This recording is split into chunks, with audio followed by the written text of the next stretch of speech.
Welcome to the Americas 360 podcast. Get the inside scoop and the outside perspective on the latest developments from Canada, Latin America, and everywhere in between. Americas 360 is a production of the Woodrow Wilson International Center for Scholars. Hello, I'm John Molesky. Welcome back to another episode of Americas 360. This program is brought to you by the world's #1 think tank for regional studies. And Americas 360 is a collaboration among the Wilson Center's Argentina Project, Brazil Institute, Canada Institute, Latin American Program, and Mexico Institute. Well, it was a devastating double gut punch. Last week, Hurricane Iota, the most powerful storm of the season, made landfall in Nicaragua as a deadly Category 4 storm. Iota was the 30th named storm, the 13th hurricane, and the 6th major hurricane of the record-breaking 2020 Atlantic hurricane season. It brought heavy rainfall and widespread flooding to Nicaragua, Honduras, and Guatemala, and it's left dozens dead and many more missing. Just 2 weeks earlier, Hurricane Eta devastated the region, leaving flooding, mudslides, and widespread power outages in its wake. It also caused deaths and major property destruction. And to make matters worse, all of this is happening in the midst of a surge of the COVID-19 pandemic. The countries of Central America are facing a large-scale humanitarian disaster. In this episode of Americas 360, we'll discuss the impact of Hurricane Iota and Eta on Central America. What implications does this crisis have on immigration? How will it affect the spread of COVID-19? And is the rising number of storms a trend that will continue as a result of climate change?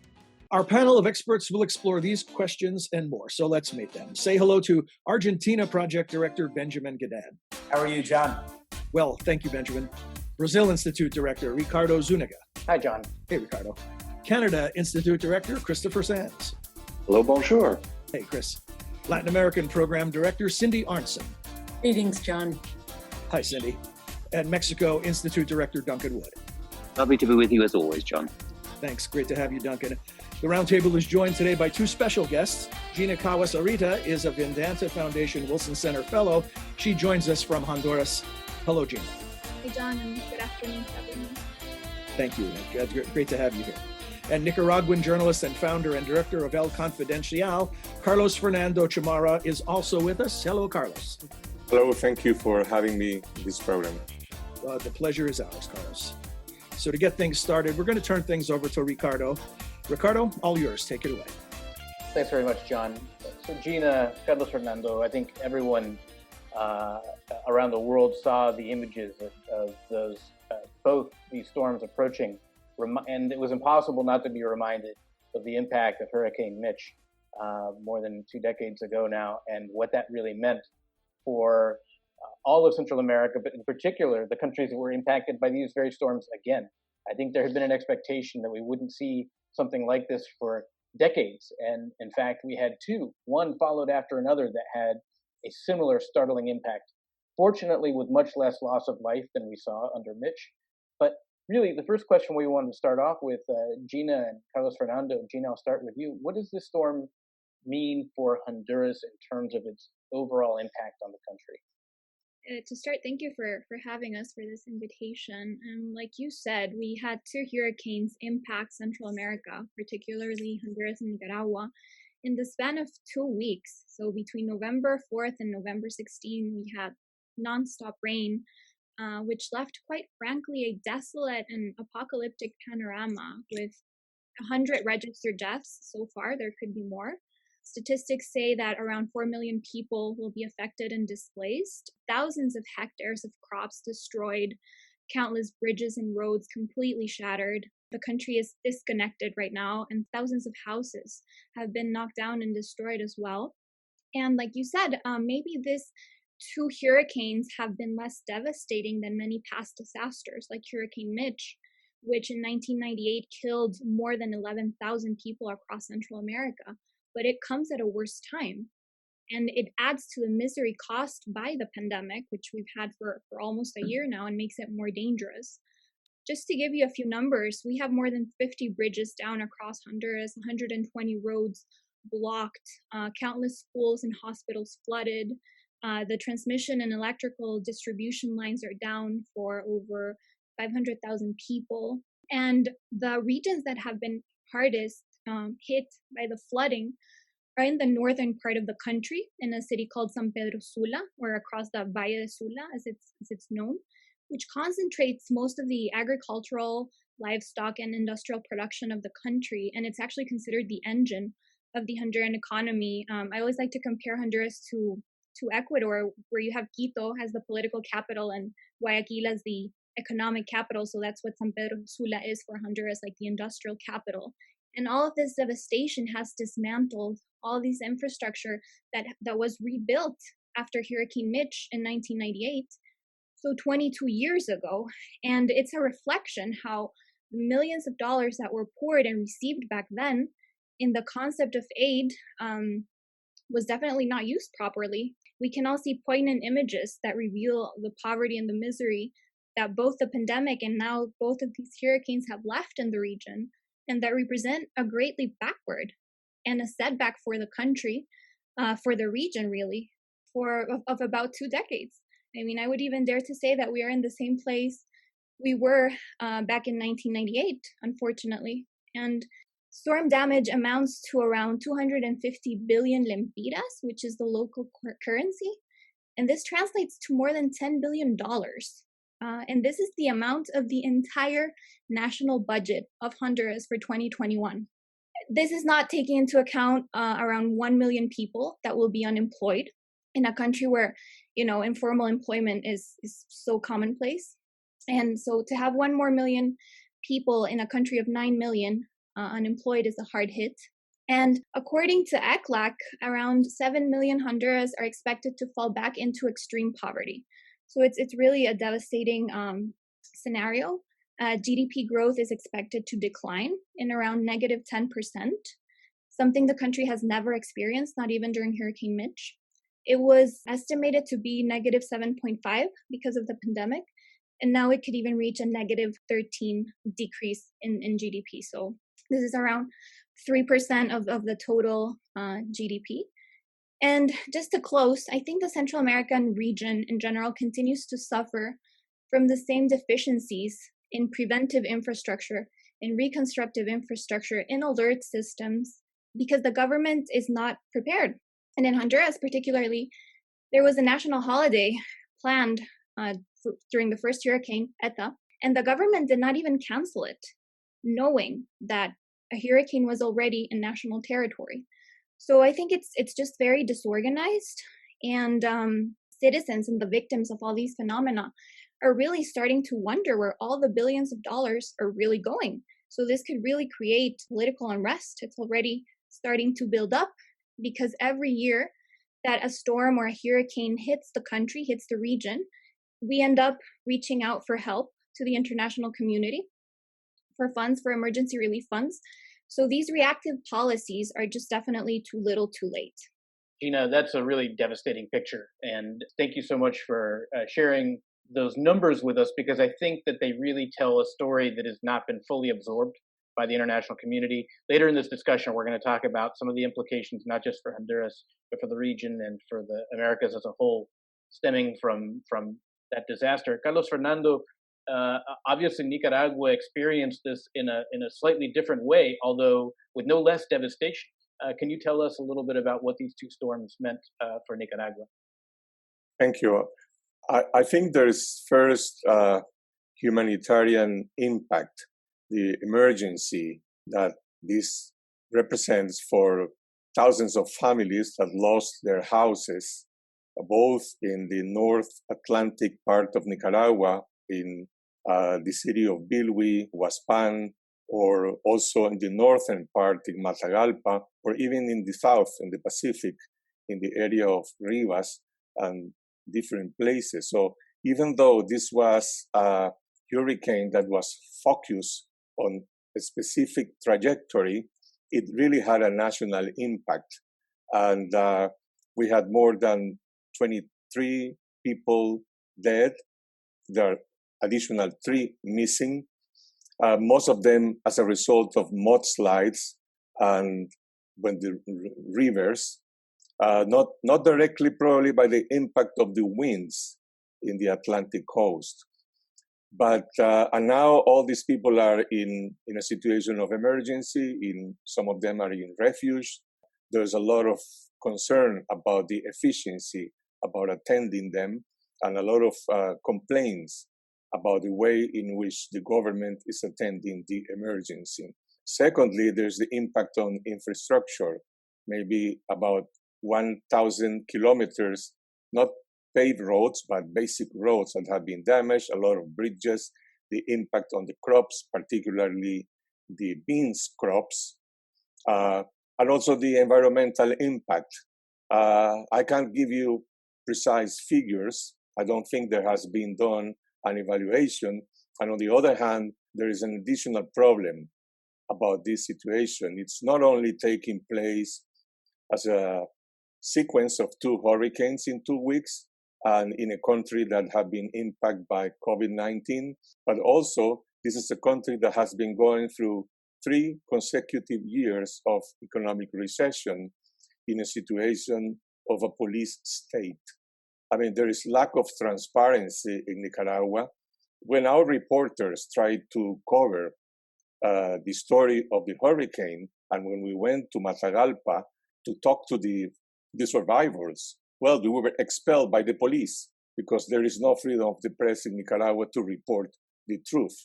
So there is lack of transparency. There is lack of freedom of the press and freedom of mobilization. And when I was watching the previous days, the news about the international community trying to respond to this emergency, both the World Bank or the Inter-American Development Bank or the Central American Integration Bank trying to put together funds, my first question was, how is this aid is going to be organized and channeled to Nicaragua without freedom of the press in a situation where there's no democratic freedoms under state control that lack of the minimum democratic guarantees for accountability. These are the main questions that I fear for the future. But we don't know really the dimension of the impact. There is lack of information and lack of transparency. Cindy Arntzen. Yeah, if I could just jump in here.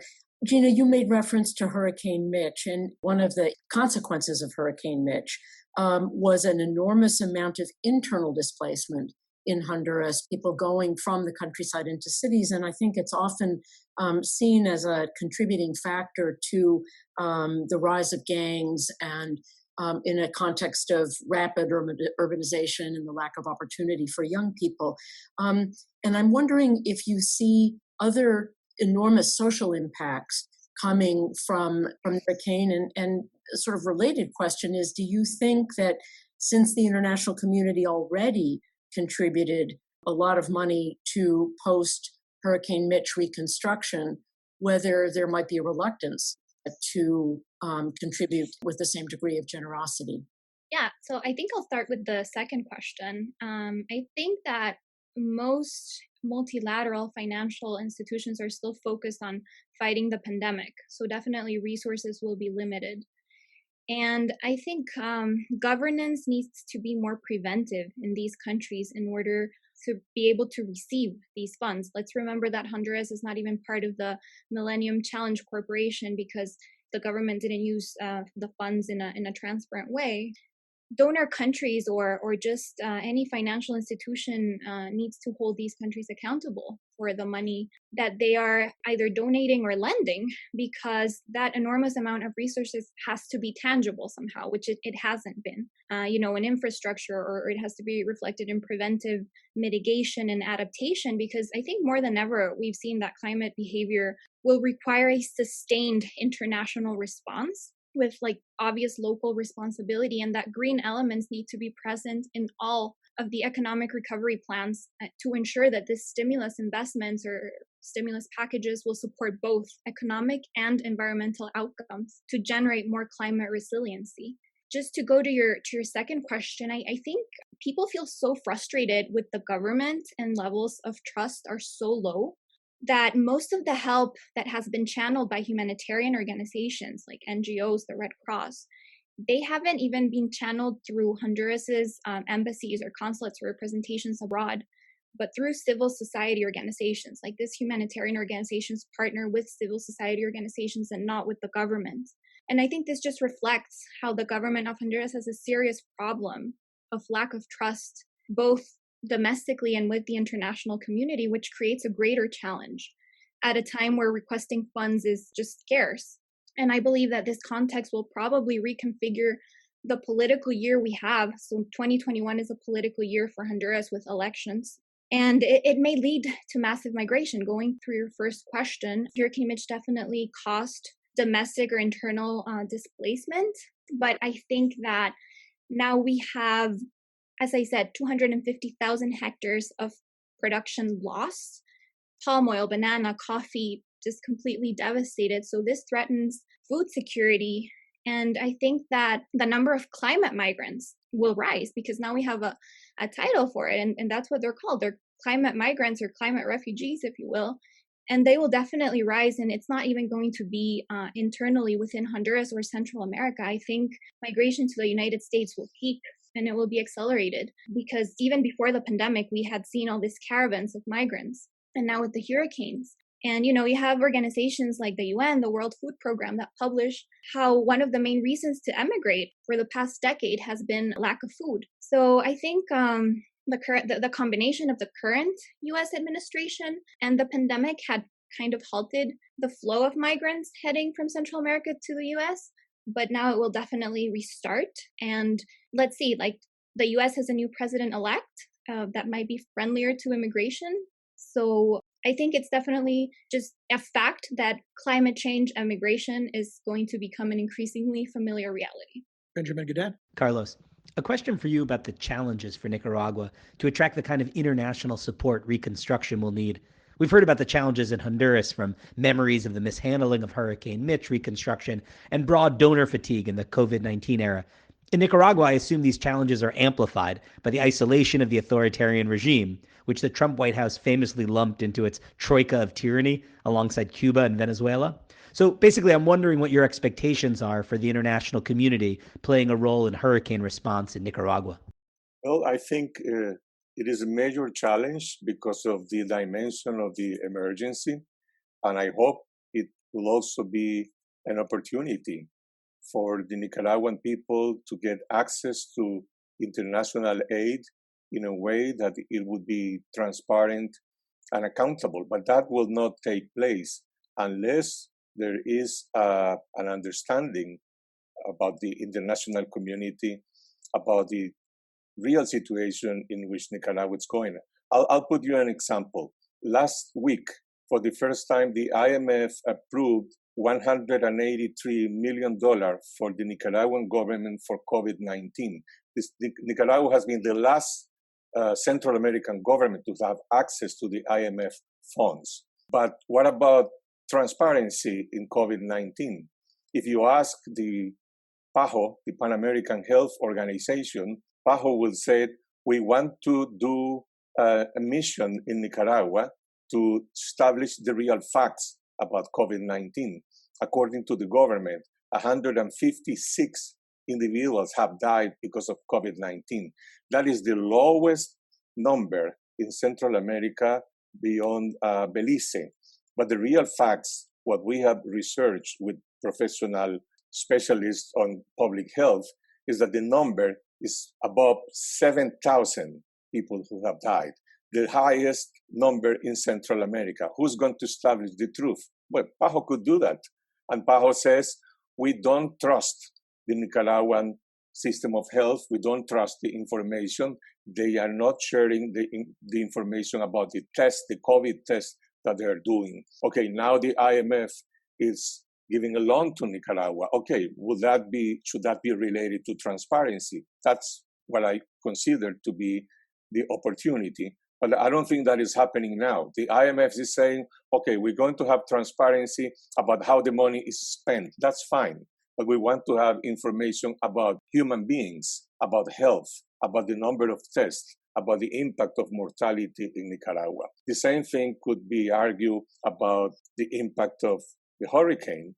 President Ortega was completely absent during the emergency. Nobody saw him addressing the nation or addressing the people to talk about what was going on. His wife, the Vice President Rosario Murillo, who made a kind of a monologue on radio and television, you can only hear her voice, is the one who speaks to the country. When the international community started talking about emergency, then Ortega appeared, and yes, he is interested as president to reestablish this relationship with the international community to have access to funds. But for me, this is an opportunity, and there should be establishing standards of transparency. Can you have international aid to the Nicaraguan government with censorship of the press? Can you have international aid with 104 political prisoners and no freedom of reunion, no freedom of mobilization in Nicaragua, and no accountability by the government? I'm not saying that the political process should develop out of the international aid, but there must be an institutional umbrella that will establish at least the basis of transparency. So can I ask a question here? This is for both of you, but I think it's really important. I want to draw out a little bit more, Carlos Fernando, what you've just been discussing about the expectations both in the two countries affected in the region and what the international community should be expecting. If for each of you, and I'm going to start with Gina, what is the most important message at a time when very clearly across the Americas we see an enormous lack of trust in the political class and in the governing class? It's not exclusive to Nicaragua and Honduras, you see it everywhere, but it's extreme in the case of these two, given the events that are really underway still.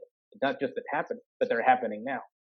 But what is the message that you think publics want to hear from the international community? And what should countries like the United States be asking for in return from the governments involved? I think just a clear commitment to improve transparency and accountability and just governance and preparedness by Central American leaders that will ensure that all of the resources will be allotted and that they will accomplish and reach the purpose that they need to reach. And this will mitigate the frustration that's being felt. I think that this will have an enormous impact on the COVID crisis as well. Like, you have neighborhoods that are still completely flooded. There's no light in many places. There's no drinking water. So for thousands of people, wearing a mask has become the least important factor. They're just trying to survive. And I think I just want to hash out a bit more what Carlos said about statistics. I think that Central America appears to have contained the number of COVID cases and deaths better than many countries in the region like Brazil or Mexico.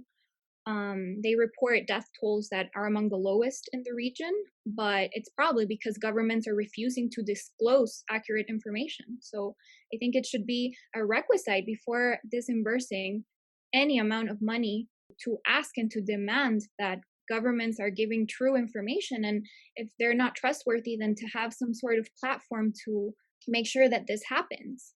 I've been to so many shelters in the past weeks, and they're so overcrowded. You can smell the effects of not having enough water or hygiene supplies. People are crowded in buildings that are overflowing, and they weren't designed to be shelters and to hold this many people. So, we're talking about countries where half the population don't have enough food to eat on any given day. So even without a disaster, they're challenging places just to make sure that everyday needs are met. So I think that now is the time to step up, and hopefully what happened this year and the pandemic and the catastrophic climate events will be a wake-up call, not only for local government, but for the international community, for multilateral development banks and organizations and financial institutions, IMF, etc., to call for more aggressive actions in tackling climate change and having more responsible governments and more responsible communities as well.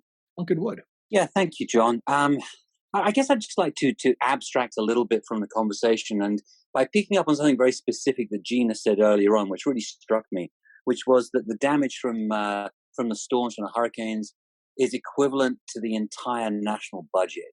And it just reminds me once again of the importance of not just institutions, which we talk about a lot at think tanks and in academia, but it really comes down to very often a matter of the ability to mobilize resources in countries throughout the world.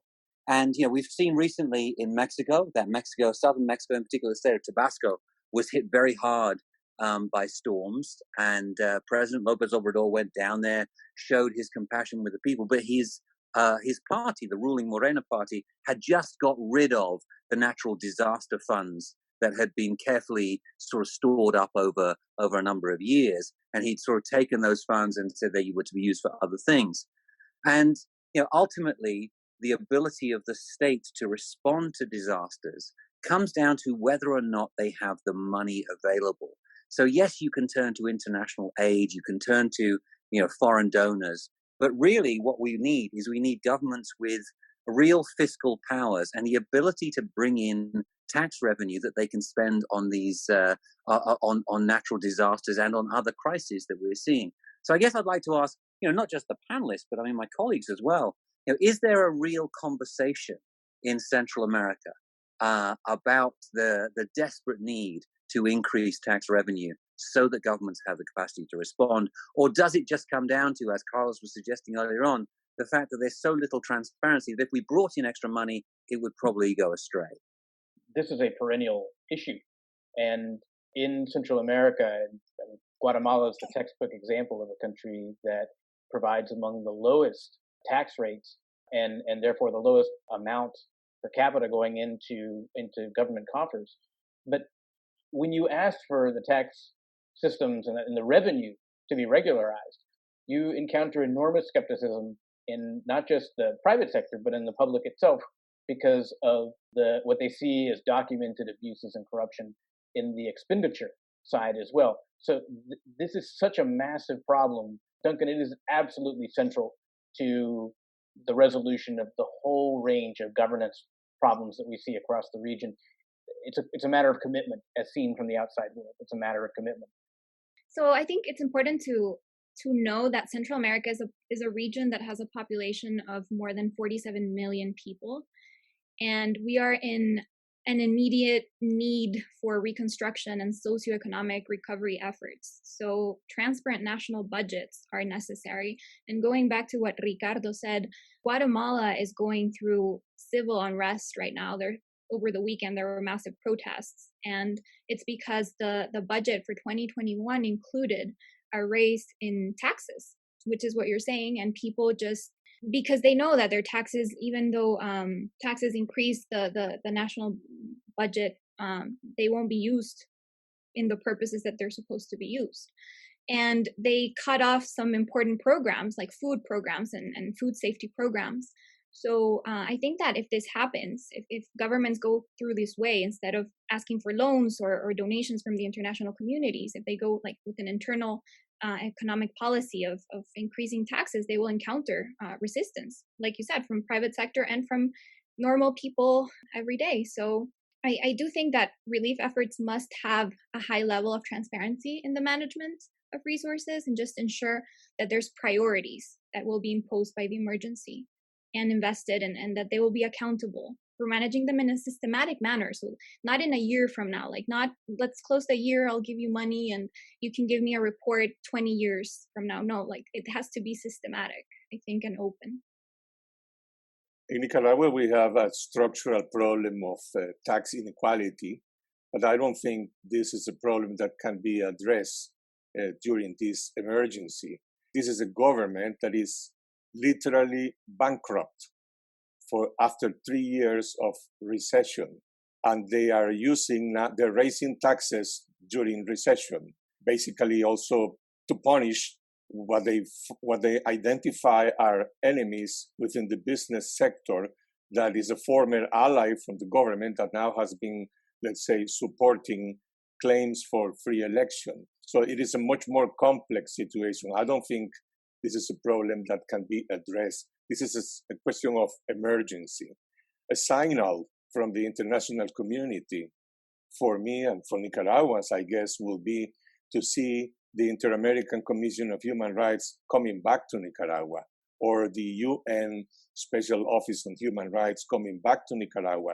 These two institutions were expelled by Ortega's government a year ago.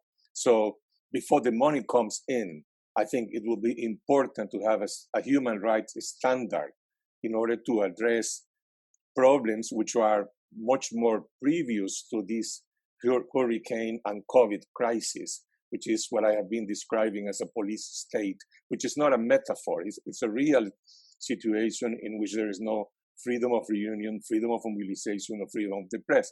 I am a reporter. My TV program is censored. I cannot air it in television or in cable, only through YouTube and Facebook. My newsroom is occupied by the police for the last 2 years, and that is an illegal act of occupation. And I'm just expressing an example, but there are 104 individuals in prison, political prisoners in the country.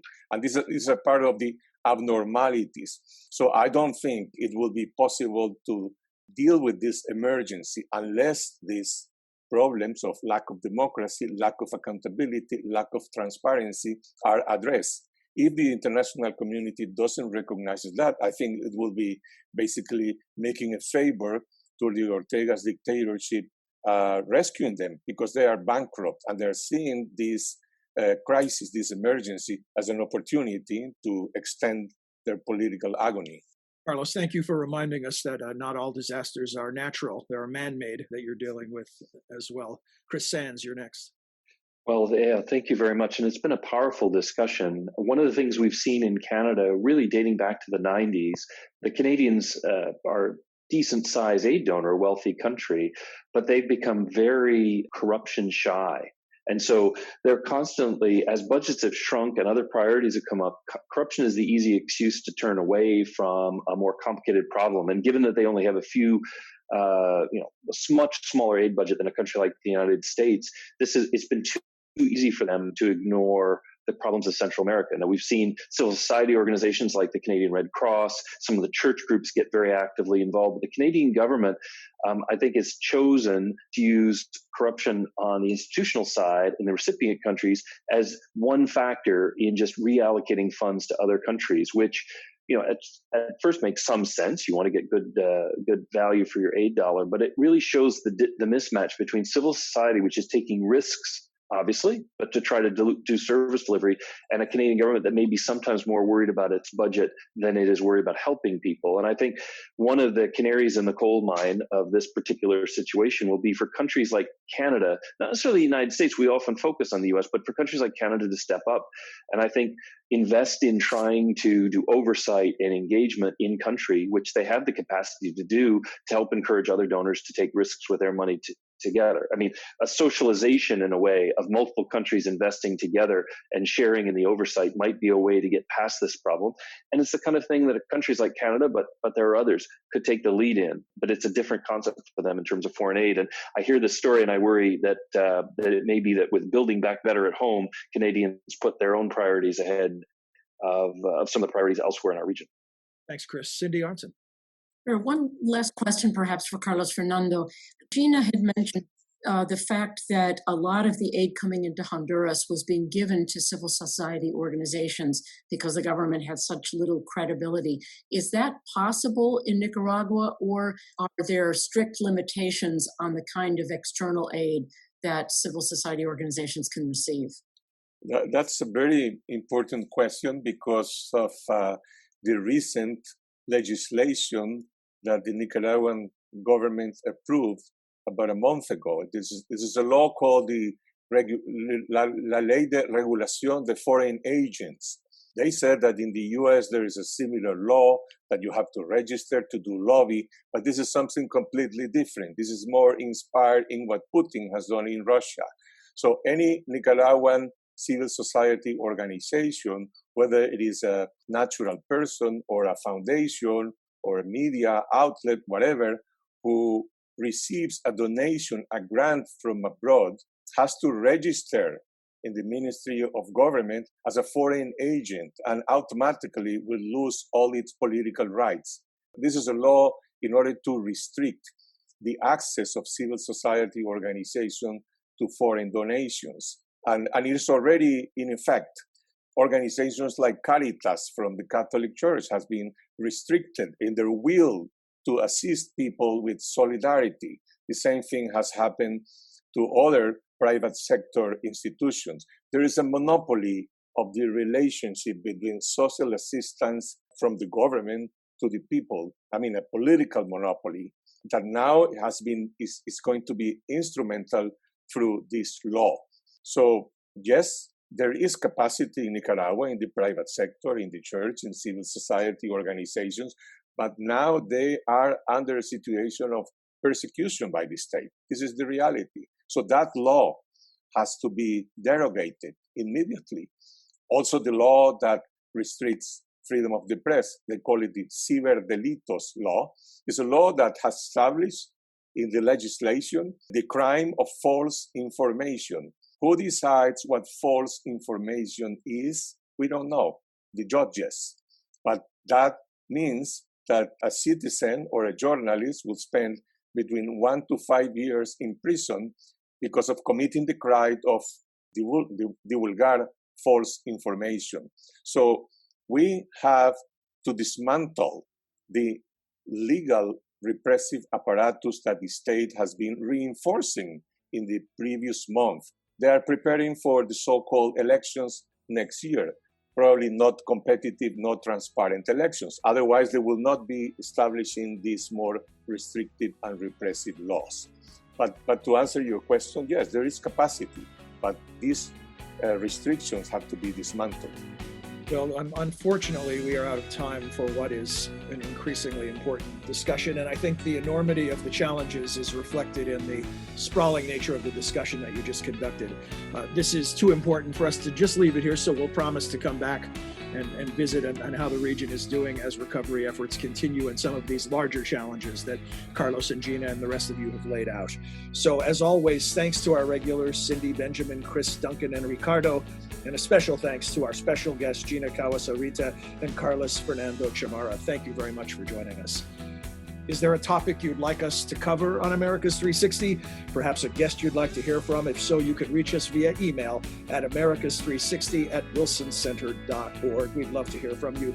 Until then, for all of us at the Center and Americas 360, I'm John Molesky. Thanks for joining us. You have been listening to Americas 360, a podcast about the innumerable ties among the nations of the Western Hemisphere. Americas 360 is produced and edited by Oscar Cruz, Angela Robertson, and Mariana Sanchez Ramirez. You can subscribe wherever you listen to your favorite podcasts. To learn more about our programs, please visit wilsoncenter.org. And please join us again next time for another episode of Americas 360.